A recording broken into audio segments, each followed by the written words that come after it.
নমস্কাৰ প্ৰিয় বন্ধু বান্ধৱীসকল, আহকচোন আজি মই নতুন এটা ৰেচিপি লৈ আহিছোঁ। মোৰ পাকঘৰলৈ যাওঁ।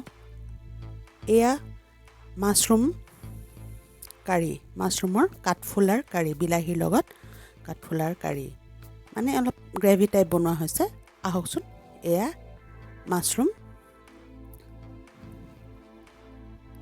এয়া হ'ল বিলাহী, কাটি ল'ম। এয়া বিলাহী মই কাটি ল'ম, অলপ পেষ্টটো বনাই ল'ম। এটা কাটি ল'ম আৰু এটা পেষ্ট বনাই ল'ম।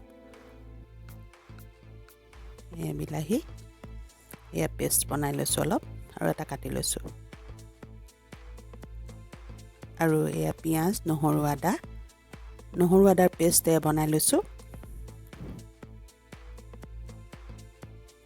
আৰু এয়া পিঁয়াজৰ পেষ্ট মই বনাই লৈছোঁ। মাছৰুমখিনি ধুনীয়াকৈ কাটি লৈছোঁ পূৰা। আপোনালোকৰ ইচ্ছা অনুযায়ী কাটিও কিছুমানে ল'বও পাৰে, নল'বও পাৰে, ডাঙৰ ডাঙৰকৈও খাব পাৰে। মই কিন্তু কাটি লৈছোঁ, সৰু কৰি লৈছোঁ।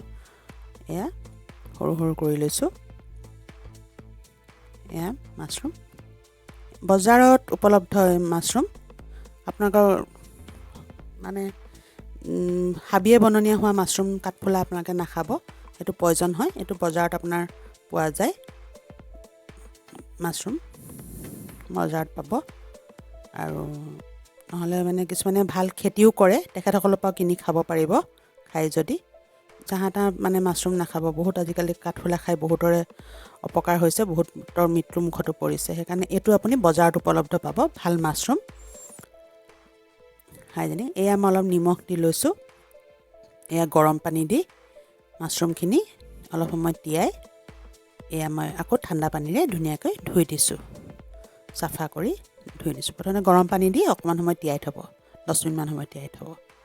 এয়া মই চেপি লৈছোঁ, এয়া মাছৰুমখিনি পূৰা চেপি লৈছোঁ। ভালকৈ ধুই এয়া চেপি লৈছোঁ। ইয়াত জলকীয়া গুড়ি 1 চামুচ, হালধি 1 চামুচ আৰু দিছোঁ। এয়া নিমখ, সোৱাদ অনুসৰি নিমখ দিছোঁ। আৰু পিঁয়াজৰ পেষ্ট বনাইছিলোঁ যে, তাৰ অলপ দি লৈছোঁ। এয়া নহৰু আদাৰ পেষ্ট অলপ দি লৈছোঁ। দি পেলাই ভালকৈ এইখিনি সানি লৈছোঁ। সানি 10 মিনিটমান সময় থৈ দিছোঁ। এয়া থৈ লৈছোঁ। এতিয়া কেৰাহীখন আপোনাৰ মই দিছোঁ গেছত তুলি, তেল গৰম, কেৰাহী গৰম হোৱাৰ লগে লগে মই তেল দিছোঁ। এয়া ফ্ৰাই কৰিবৰ কাৰণে মাছৰুমখিনি, এয়া মই মাছৰুমখিনি ফ্ৰাই কৰি ল'ম, ডিপ ফ্ৰাই কৰি ল'ম।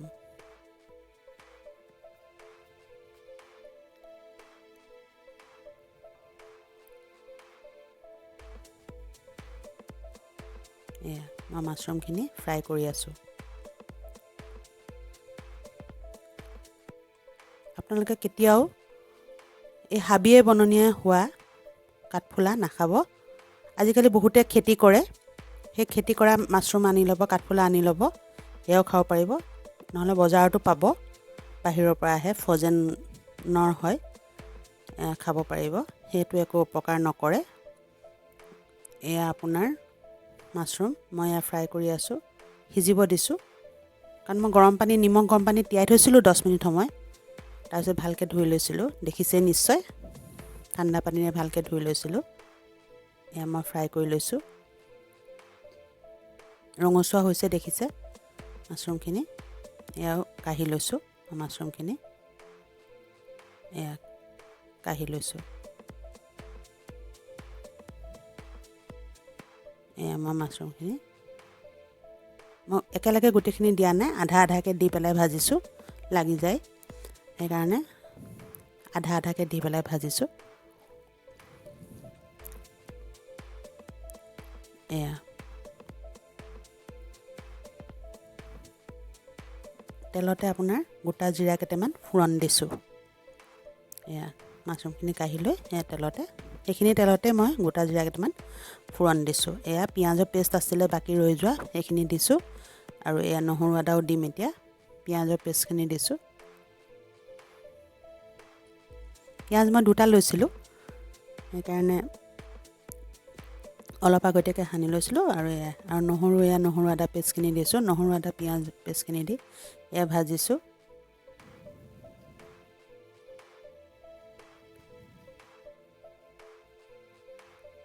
ভাজিছোঁ পিঁয়াজবোৰ ৰঙচুৱা হৈছে গেছটো চিমত লোৱা নাই মানে হেৰি কৰি লৈছোঁ এয়া বিলাহী দি দিছোঁ বিলাহী দুটা মই এটা পেষ্ট বনাই লৈছিলোঁ আৰু এটা কাটি লৈছিলোঁ টুকুৰা কৰি লৈছিলোঁ এয়া বিলাহী দিছোঁ এয়া ভাজিছোঁ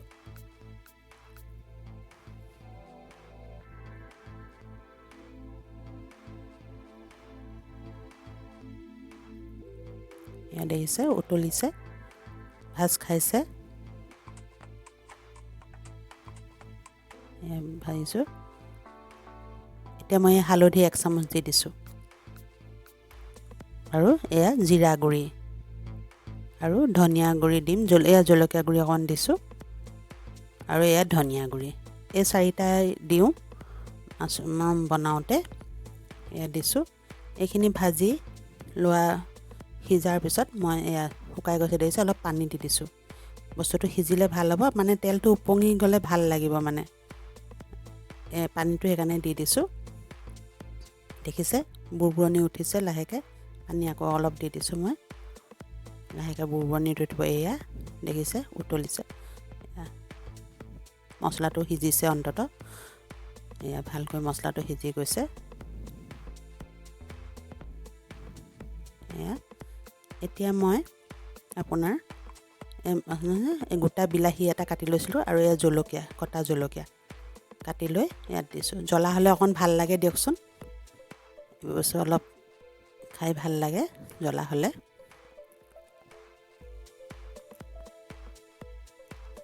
বিলাহীখিনি সিজিব দিছোঁ এয়া নিমখ সোৱাদ অনুসৰি আপোনালোকে নিমখ দিব মই এচামুচ দিছোঁ সোৱাদ অনুসৰি আপোনালোকে নিমখ দিব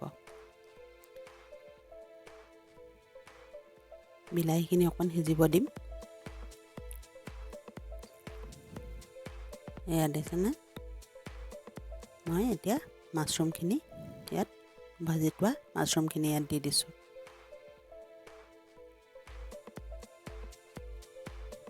আপুনি লৰাই দিব ধুনীয়াকৈ মাছৰুমখিনিৰ লগত বিলাহীয়ে মাছৰুমে দুইটাই সংমিশ্ৰণ হৈ গৈছে মছলাখিনিৰ লগত বিলাহীখিনি আমাৰ সিজিছে নাই চাই ল'লোঁ ভাঙি চাইছোঁ অলপ বিলাহীটো সিজিলে ভাল লাগে অলপ এয়া কাৰণে পানী দি দিছোঁ পানী দি অকণ লৰাই দিছোঁ কালাৰটো চাগে ধুনীয়া দেখিছে এয়া কালাৰটো এয়া আপোনাৰ লৰাই দিছোঁ অলপ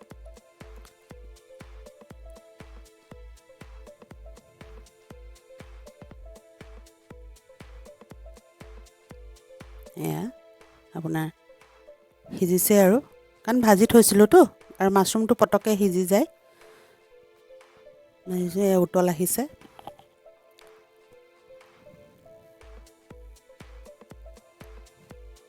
আপোনালোকে ভাতৰ লগত ধুনীয়াকৈ সুন্দৰকৈ পৰিৱেশন কৰিব পাৰিব কিছুমানে ৰুটিৰ লগতো খাওঁ বুলিলে খাব পাৰিব এয়া চাওক কালাৰটো ধুনীয়া আহিছে দেখিছে এয়া মই লৰাই দিছোঁ এয়া চাওক এয়া মই এতিয়া হৈ গ'ল মই বাটিত এয়া কাঢ়ি দিছোঁ আপোনালোকে মোৰ পাকঘৰত আহি কেনেকুৱা পালে মোৰ ৰেচিপিবোৰ চাই কেনেকুৱা পায় আপোনালোকে কমেণ্ট দিলে ভাল লাগিব যদি ভাল পায় এটা লাইক কৰিব শ্বেয়াৰ কৰিব আৰু ছাবস্ক্ৰাইব কৰিব ছাবস্ক্ৰাইব কৰি কাষৰ যিটো বেল থাকে সেই বেলটো বজাই দিব তেতিয়া মোৰ প্ৰতিটো ভিডিঅ' আপোনালোকে মই যেতিয়া ভিডিঅ'টো আপলোড কৰিম আপোনালোকে নটিফিকেশ্যনত পাই যাব চাব পাৰিব সুন্দৰকৈ মই কি বনাওঁ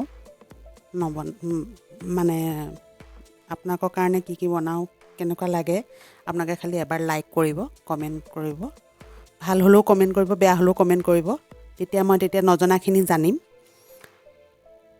এয়া মাছৰুমৰ বিলাহীৰ সৈতে মাছৰুমৰ কাৰী বিলাহী মাছৰুম মছলা খাব পাৰিব সুন্দৰকৈ ৰুটিৰ লগতো খাওঁ বুলিলে খাব ভাতৰ লগতো খাওঁ বুলিলে খাব আমি বৰ ভাল পাওঁ নিৰামিষ ভোজী মানুহে অলপ ভাল লাগে মাংস টাইপ লাগে খাই ধন্যবাদ মোৰ পাকঘৰলৈ অহাৰ বাবে